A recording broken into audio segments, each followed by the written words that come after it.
What's going on, everybody? Welcome back to the channel, and today we are reviewing the Van Halen studio album covers. I did this with my Kiss review, and I forgot to do it with my Van Halen one. So better late than never, and to give the criteria, we have Top Jimmy, that is the best of the best. You really got me, solid A. Good enough, middle of the road. You're no good. Getting pretty skimpy, Jamie's crying, absolute bottom of the barrel, and this is no reflection of the music on the album, it is just the cover. And kicking it right off is the self-titled debut, and that's gotta be Top Jimmy, dude, obviously. I mean, that is an iconic cover right there. Every bit of it just shows their raw energy and their intensity. You got the big Van Halen logo, absolute Top Jimmy. And there could be some bias there because I love that album, and I'm not looking at the cover objectively, but it's going to the top. Van Halen 2, it's very simple, but I like it for some reason. It's just one solid color, you've got the giant logo, and with how popular they were, that's all you needed at the time. I'm gonna go, you really got me, because I do like it.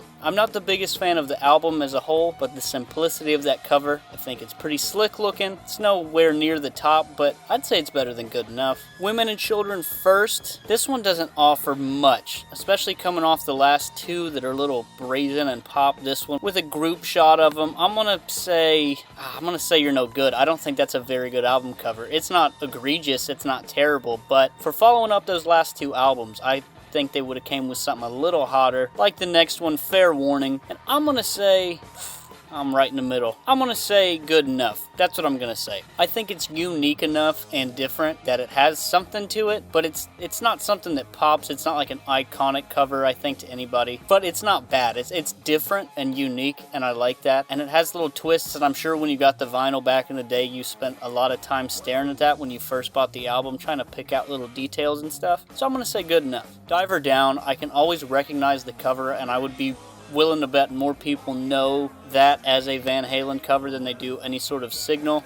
It's recognizable, so I want to say good enough. I guess I'll say good enough. I'll leave it there. It could easily be You're No Good because it is very simple, but I'm going to say just on the fact that it is recognizable for what it is and probably has more meaning than the actual meaning of that, I'm going to say good enough. Going to 1984, absolute Top Jimmy. That is a cool t-shirt, cool poster, cool anything, iconic. When I think Van Halen, I think that angel smoking a pack of cigarettes. That is iconic right there to a T. And it just seems like they have no themes with their albums. Their first one's really raw and intense, real lo-fi. You got very simplistic on the second. Third one, very just shoe-in, put a picture of us on the cover. You have artsy, you have very low-key and subtle, you have something that is a beautifully crafted portrait. They really don't keep a consistency with what kind of theme they keep with their albums. It's kind of strange. Usually you see a little bit of the same imprints in each, but absolute Top Jimmy 1984. 5150. I'm gonna say good enough. It doesn't entice me or hook me in, but it's not bad. I'm going to say it's right down the middle. You got that big, strong dude picking up the Van Halen world right there. I'm going to say good enough. I'm sure if I was 14 walking through the record store in 1986 and saw this, I'd be like, damn, that's crazy. But as an older person now looking at it, it's just typical 80s cover. I'm going to say good enough. Next, we got OU812, and I am going to Jamie's Crying. That's just weak, dude. It's just weak. I mean, granted, that was what people were doing in the 80s. I always think of like Songs from the Big Chair, Tears for Fears, just that gray silhouette picture of you. Just that gray, simple picture. There were a lot of people doing it at the time, so it makes sense. But compared to what you have up here at Top Jimmy, you've got simple, you've got creative, trying to do something different. And then to just blast the cover. Like, I don't even want to say you're no good with it, because it's just so of the time and simple, and I just don't like that style of cover. For Unlawful Carnal Knowledge, I like that it has that leather imprint on it. I'm gonna say, oh, that's tough. That's tough because I do like the way the leather looks on it. I'm stuck between You Really Got Me and Good Enough. I'm gonna say good enough. I know there's a lot sitting in there, but it seems they just don't put a lot of pizzazz on it. Up next, we have Balance. And this has like a weird Siamese twin amalgamation in like apocalypse looking thing. I don't know what the hell's going on with this cover. And it's got me intrigued, but I don't know if that gets it in You Really Got Me at all. It's peculiar. I want to look at it, but I feel like the more you look at it, the cheaper it gets, the more hokey it gets. I think on face value, You Really Got Me, but I think as you look at it, it's good enough to maybe even You're No Good. Yeah, see, now that I'm getting a deeper look at it, I feel like the more you look at it, the worse it gets. but it does have me talking though. So that's got to be said for something when an album cover makes you feel something. So I'm going to say You Really Got Me. Not because I think it's great, but because it's intriguing. I can't help but look at it. So that's going to count for something.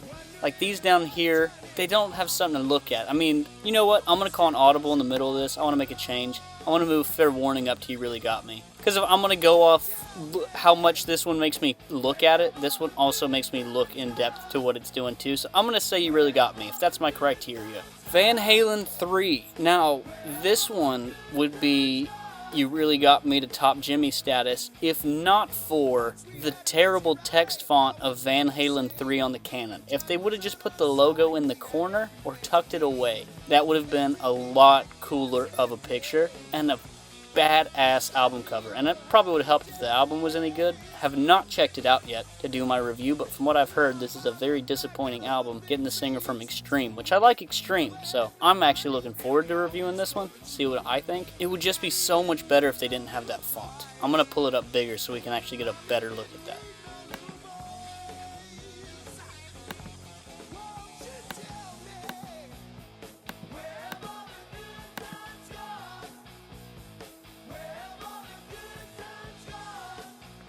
See, it drives me crazy. The picture's cool, I like the vibe, and it's just crudely put on the side of this Canon. It just really takes down a spot for me.